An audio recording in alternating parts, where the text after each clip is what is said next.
За сайн мэцгэн 4 сарын 30 бизнес нөөцийн байн техник шинжилгээ өргөж байна. За EURUSD дэлгэцээр 4 цагаар харагдаж байна.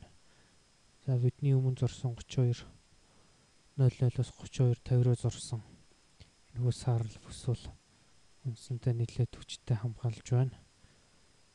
За эндээс 1 2 3 4 дахь удаага мөрөгдсөн иймэрхүү сүлдээсэн байдалтай байна. Эндээс эргээд 31.80 хүртэл унах болцоотой, 32.00-оос 31.80 хүртэл унах болцоотой.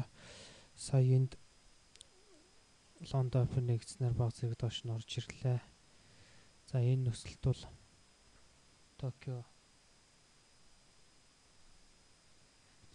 Токиогийн бирж хаалттай амарсан байгаа учраас иймэрхүү сул өсөлт дээшээ явах шиг болсон. Гэхдээ 32.70-аас доош бол дээш бол гарч ирч чадсангүй. Ингээд Лондон нэгдснээр доош онлаа.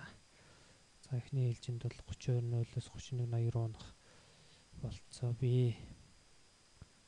За алтын үед бидний өмнө тэмдэг 9652-аас 9676-гийн ордох цэг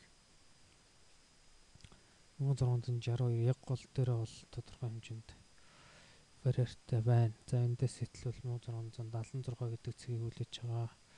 За унсан тохиолдолд эхний ээлжинд 1650 руу орж ирнэ. За дараагийн тохиолдолд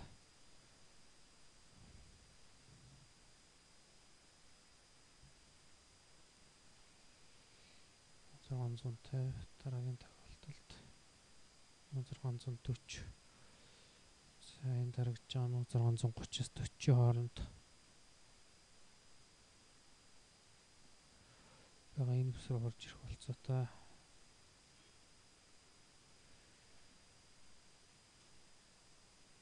Иймэрхүү зураг харагдаж байна. За долларын хувьд йен өнөөдөр амарч байгаа.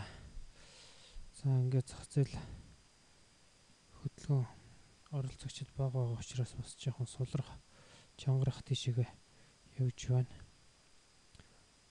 За бидний анхааруул зохих ёстой зөвлөл нь доотлол тэмдэглэсэн 79.30-аас дээшээгээ. За ингээд 80.00-ийн хооронд энэ бүс бол анхаарал татах үсэг байгаа. За энэ дээрээс ерөөдөө бай харж яж болно. За EUROCHF-ийн хувьд бол 1.05 гэдэг цэгийг бол харж ирсэн. За эндээс хэдхэн PP-ийн зайтай 1.08 3 PP-ийн зайтай энэ дээрээс дэшегээ 1.13 гэсэн цэг дээр орж ирчээд байна. За энэ дээр ерөөдөө бас бай харж байгаа. Энд 50 мөр 100-ийн мөрөөр ерөж бол огтлсон байдалтай. За Австрали долларын хувьд бол энэ нэг чухал цэг дээрээс ойсон, өмнө тэмдэглэлийн чухал цэгдээс ойсон. Дээр нь бол 85.00 хамгаалж байгаа. Доор нь 82.50 хамгаалж байгаа. За эндээс доош явчвал 82.50. За дараагийнх нь 80.00 гэдэг цэг рүү орж ирнэ.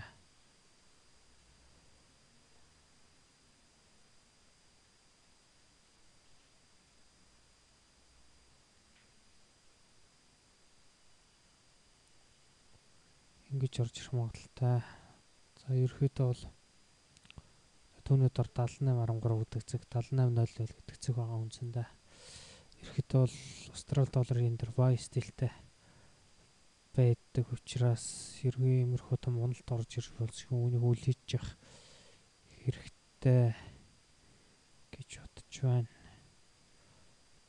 За доллар франк өмнөд иймэрхүү 91.50 92.00 92.50 гэсэн зөүүдийг зорж ясан.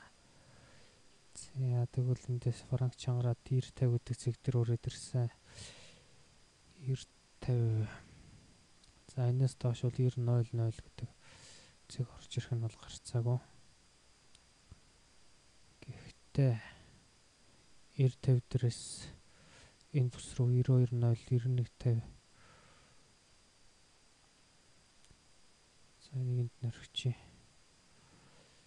Ингэж татах болцоо бол би ерөөхдөө бас мөн франк, евро франк, доллар франкийг сулрна гэж үзэж дээшээ явна гэж үзэж ярилж чанд бэлтгэлтэй хоригтой болов уу гэж бодож байна. За өндөрлөж байна.